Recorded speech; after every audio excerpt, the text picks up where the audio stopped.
cars. Mainly we hit the summer because it's the primary season for asphalt plant being in full production and just availability of contractor work crews. But it's also the time of year when we have less traffic because most of the student population is gone for the summer, and so there's less inconvenience. For those that stay in Manhattan, closures and adjustments to road capacity will be a common sight. At Manhattan City Hall, I am Trace Salzbrenner for Channel 8 News. With students leaving for the summer, city planning is looking at closing some popular streets to make repairs while the town has some time before summer break ends. Reporter Macy Burning is live at Kimball Avenue to tell us more. Macy? Thanks, Molly. I'm standing on one of the busiest streets in Manhattan, which will soon be turned into a construction zone. On many streets all over Manhattan, repairs are desperately needed. The city will start construction towards the beginning of the summer and into the year 2020. Juliet Avenue will be one of the streets getting repaired. With a $2 million grant, the city will relay the foundation of the brick street because of waves being created by the old, outdated foundation on the road today. Kimball Avenue will also be getting a lot of attention over the summer, closing off sections of the road for large portions of the summer and even continuing into the fall school year. The College Avenue intersection on Kimball will be affected by this. Starting in late fall, the intersection will be closed off to pedestrians and vehicles. Another impacted area will be the intersection of Sunset and Points. There will be road closure and repairing of the street near Manhattan High School, where this project will last until the end of August. All of this possible with a $350,000 grant. And that's all the time we have for this week. Live on Kimball, Macy Burning, Channel 8 News. Finals are right around the corner at Kansas State University, and with that, many students will be moving out of Manhattan. Find out how local businesses deal with a decrease in student population. With summer quickly approaching Manhattan, Kansas, Jeff Denny, owner of local bar Annie Mae's, knows the business will drop with students leaving for the summer. We're lucky here at Annie Mae's. We've been here a long time. We have a pretty steady group of regulars. So it doesn't affect us as much as the college bars, so to speak, the dance clubs and that sort of thing. But it definitely makes a difference. This small town is filled with thousands of college students 9 months out of the year, but come mid-May to mid-August, Manhattan becomes sort of a ghost town. Besides the local townies and the few students who stay in town to take some classes and work, the thousands of other students move away because of graduation, an internship or job, or just move home for the summer. With students leaving for the summer, local bars, liquor stores, restaurants, and shops are affected by the decrease in student population.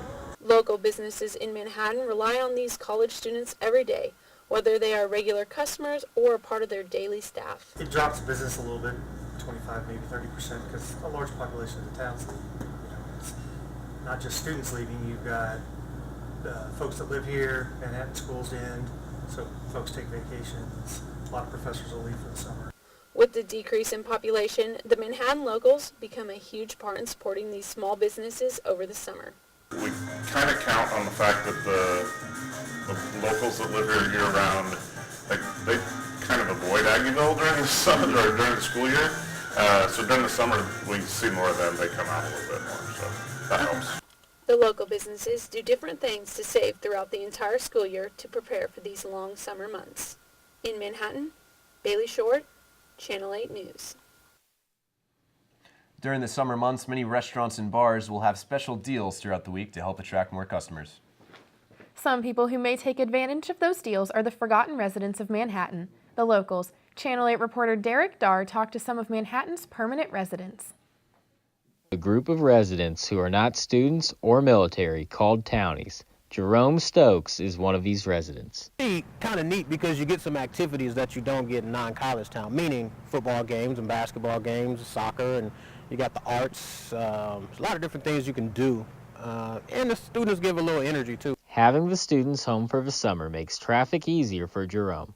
If Manhattan has traffic, which, I lived in the city for 10 years, so they don't have much traffic, but it's definitely a little bit easier getting around town without the students, and that has to do with the high schoolers as well. Most people who live in Manhattan are either students or military personnel.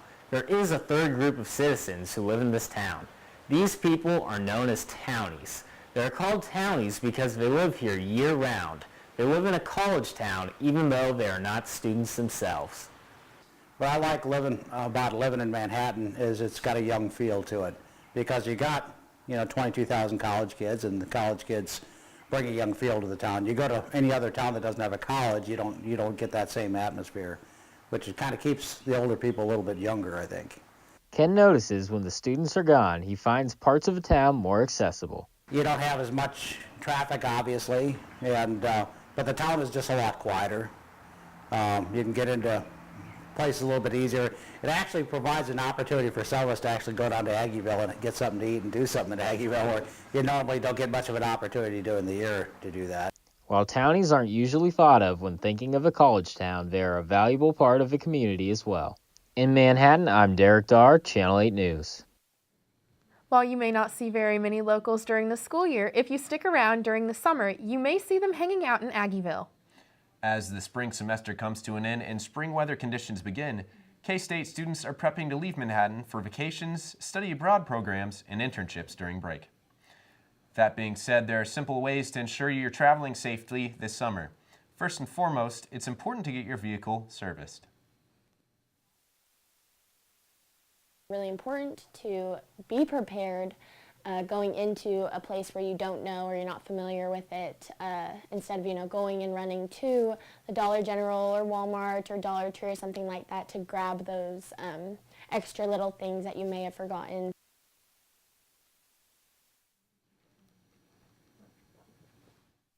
In addition to servicing your vehicle, Reyes says it's a good idea to pack more than just the necessities to save time and stress.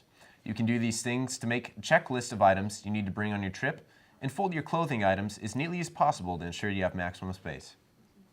A new Senate bill passed over the weekend. The bill will give more funding to colleges in Kansas.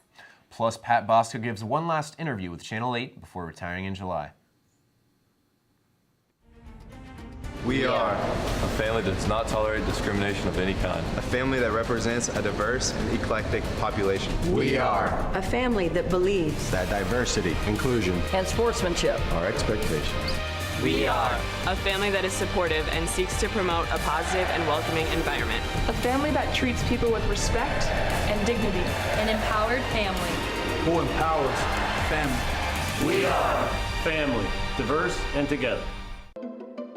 This was my first time taking an online course, and well, it went really well. It really did not feel like an online course for me. It felt like we were in a classroom talking and discussing and collaborating with each other. It's a renowned university, and I really take pride in calling myself a Wildcat, and I'm really proud that I'm a K-State alumni now. So I think it adds up a lot of value that I'm from K-State.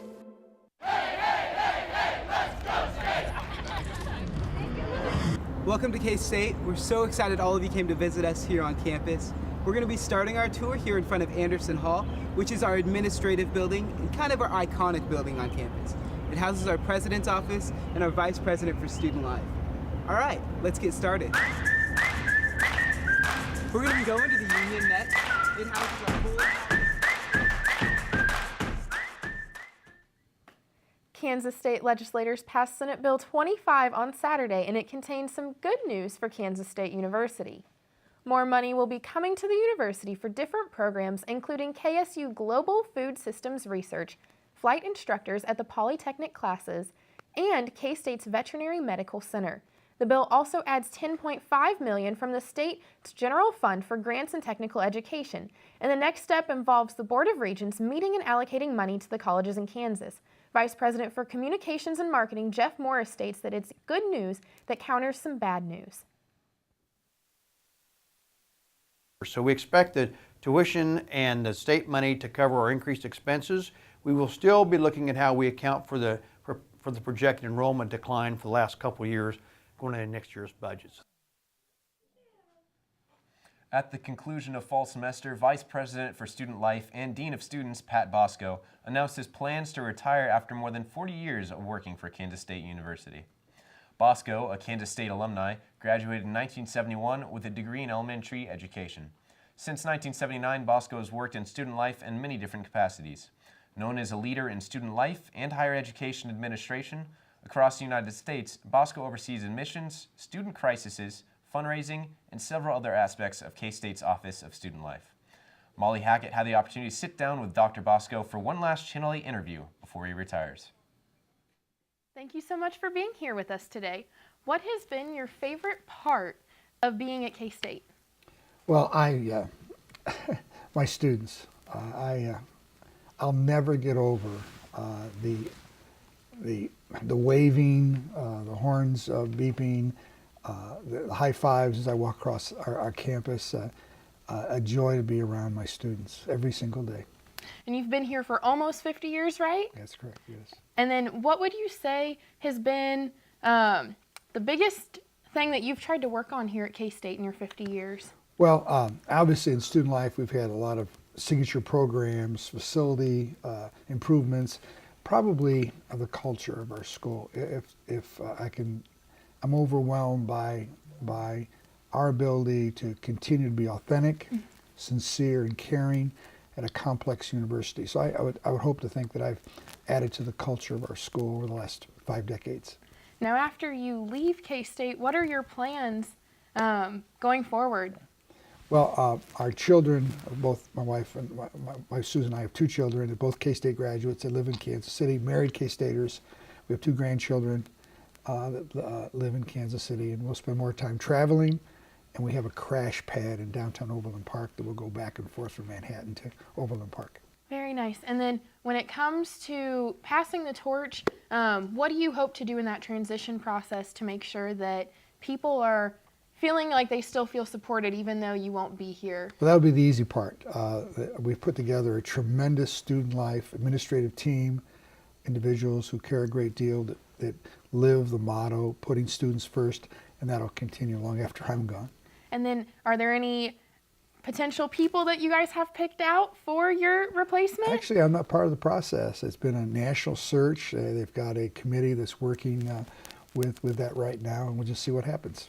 And then when it comes to K-State culture, what would you like the students to do in order to keep fostering a very open and welcoming environment? Well, to be themselves, to wear purple every day, to continue to say meaningful things about our school. You know, the Princeton Review rated us top 10 University in America in terms of undergraduate education.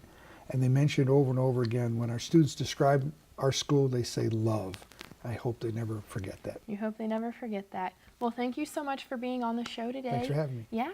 That's all we have for today. Back to you at the desk, Zeb. Now, you may know that summer is a popular time for hiking, but we'll be taking a look at some tips for those looking to explore different nature trails in Manhattan. And we'll have the latest on uncertain weather the Midwest can bring this time of year. I was a little hesitant, but I took the time and I looked at it. I said, number one, this is Kansas State University. That's a solid name institution that is a research institution. It's land grant. You're not going to get better than what Kansas State is and what Kansas State stands for. You can actually see it. Come on, one more.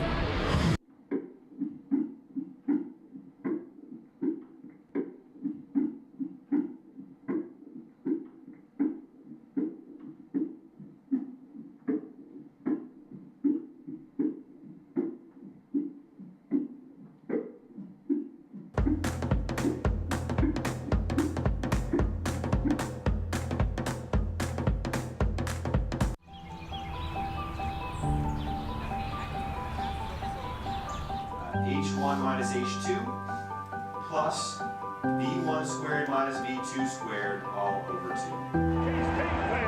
Are you ready?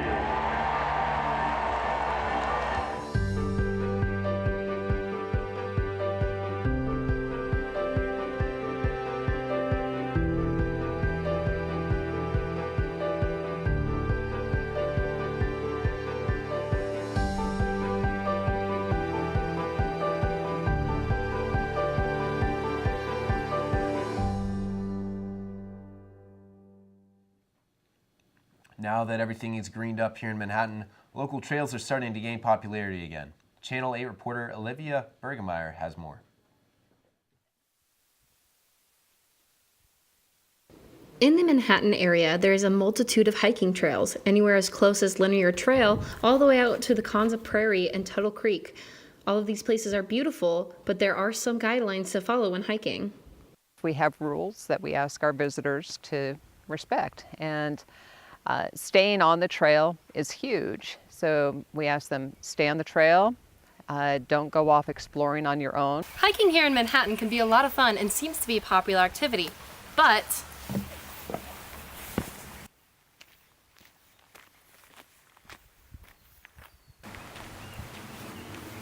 if you're not careful, your beautiful hiking trip can turn into a disaster.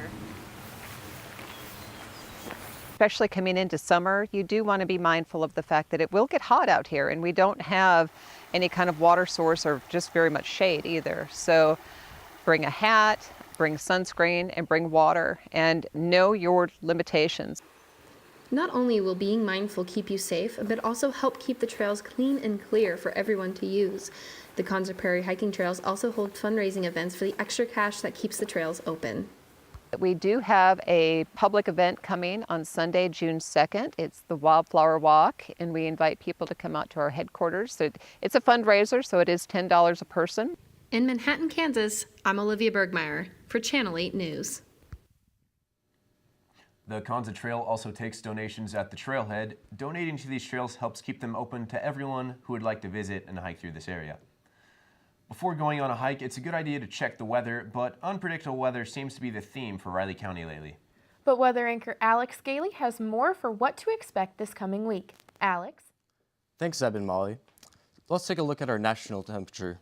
So the majority of the country will be seeing warmer temperatures all around here, or over there, especially in the southeast towards Florida.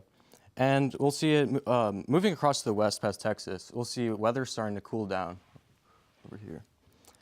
Northeast, we're also seeing cooler temperatures. And for our Kansas weather, in the southeast, we'll see our warmest temperatures. There will be a high of 66 in Kansas, and moving further up north, weather will be dropping by 10 degrees up here. Moving west, weather continues dropping into the high 40s. For our 24-hour agenda, it'll be cloudy all day, a low of 41, and we'll see it'll be in the high of the 50s and low 40s. So we'll see our sunrise at 6:20 a.m.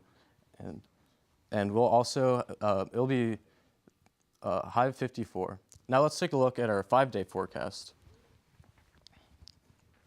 So we'll see 54 on Thursday. 62 Friday. On Saturday, it'll be 65 degrees and 70 on Sunday. On Monday, it'll be 76 degrees. So that's all for this week's weather, but recently, flooding has been a major problem for Manhattan residents. Early in the morning of Wednesday, the city of Manhattan began evacuating areas affected by the September 2018 flooding from Wildcat Creek as water levels started rising once again.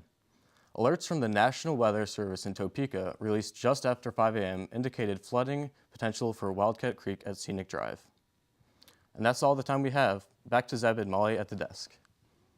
Thanks, Alex. So it doesn't look like the weather will affect the state high school tennis competition this weekend.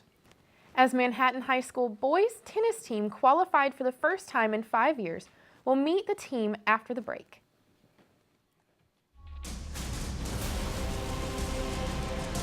Left side three ball, yes! Throws it down! Wow!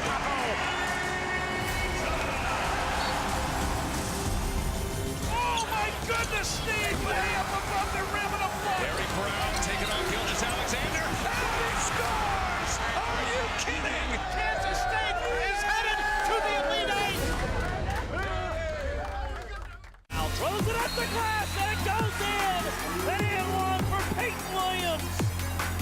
To the left, it's wide open for Reiki. Yes, three-pointer. Rob gets the ball back, left baseline, 8-footer. Good.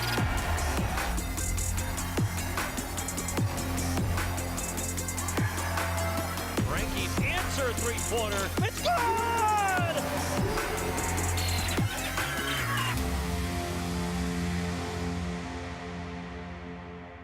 Your identity is who you are. Feels pretty good. Hurts a little bit when I'm putting pressure on it, but not too bad. What's your pain level at? Probably like a 3. Okay, cool.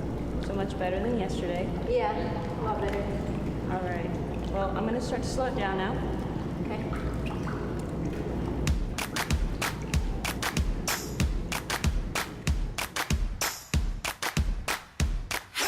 Welcome back to Channel 8. We'll take an inside look at K-State's Recreation Center with thousands of students gone during summer break.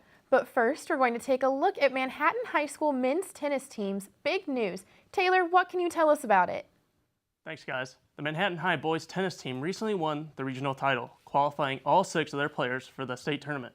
Channel 8 reporter Jason Clapp spoke with the young team about how they have gotten this far. Boys on the Manhattan High tennis team have qualified for state for the first time since 2015. Freshman Kelton Poole says an achievement like this took a lot of work. I mean, I think second time in 7 years that our entire team has made it to state, so it felt really good. Sophomore Luke Kraft said that he had to put in extra training in order to hone his skills. Me and my partner Kellen, we play doubles together. We've been going to Salina day after day to get private lessons, and we just have been spinning it day after day, getting better, working on what was necessary, not only power, but also technique and strategy. Coach Brandon Starkey said that while he's proud of his players for the accomplishments that they've achieved and the hard work that they've put in, he still wants them to go into state with a mindset of winning. We're going into this with an open mind. The school's never finished top 3 in the history of the school, and that was the goal at the start of the year. We won regionals last year. This is our 5th consecutive league title. So, I mean, those were 2 goals, and I'm happy that we accomplished them. But the main goal was to finish top 3 at state. I'm incredibly proud of them. You know, this group's been playing varsity for 3 years, a lot of them.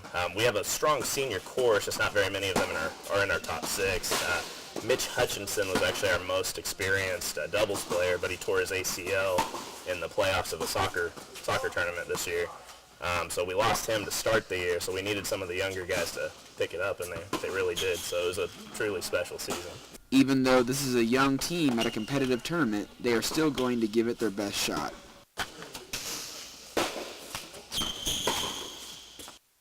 The Manhattan High boys team will compete in the 6A boys tennis state tournament that will begin tomorrow, Friday, May 10th, and go through Saturday.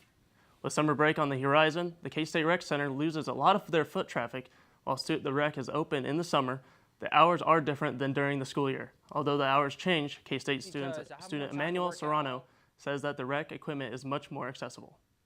There's not as many students here, so it's not as crowded, so I have more creativity to do what I want to do in the weight room. And while some students do enjoy how easily accessible the rec is during the summertime, many say that the shift in hours can make it difficult. K-State rec goer RJ Bybee finds it much easier to make it to the rec during the school year.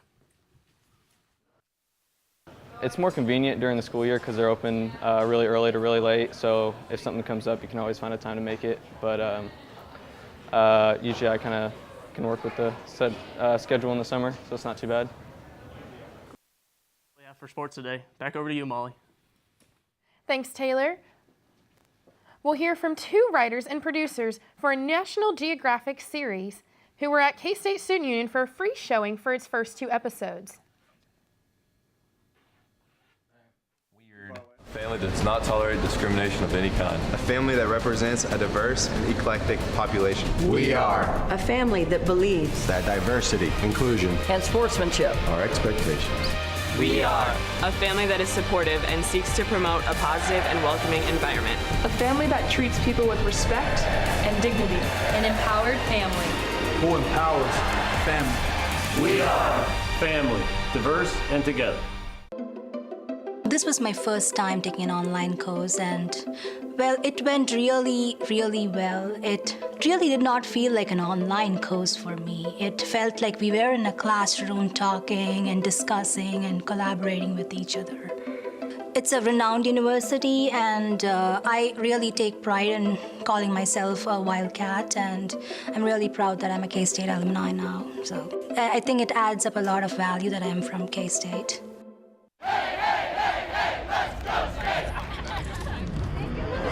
Welcome to K-State. We're so excited all of you came to visit us here on campus. We're going to be starting our tour here in front of Anderson Hall, which is our administrative building and kind of our iconic building on campus. It houses our president's office and our vice president for student life. All right, let's get started. We're going to be going to the Union next. It houses our pool. This past Tuesday, the producers of a new National Geographic series, The Hot Zone, visited the K-State Student Union for a free showing of their first 2 episodes. There to join them were 2 people the story was about, Nancy and Jerry Jacks. What it's like on screen at a certain point. But these moments are kind of rare for us because for TV, we're usually separated from our audience and, we can read the message boards, but there's like this huge wall between us. Whereas being able to see it in a live theater with people actually reacting is really fun and it's really rare. So. Were you here at the beginning when We were. Well, Molly, what do you have plans for this weekend? Oh man, well I'm actually going and covering NASCAR, and I'll be talking to head coach Chris Kleiman and a former K-State football player who's on a pit crew, so it'll be a fun weekend. Wow. What about you? Not many plans. I'm graduating this semester, so just going to be moving out a lot, and that's about it. But that looks like all the time we have for Channel 8 News today. Thank you guys so much for viewing us over the course of the semester, and we'll see you next year.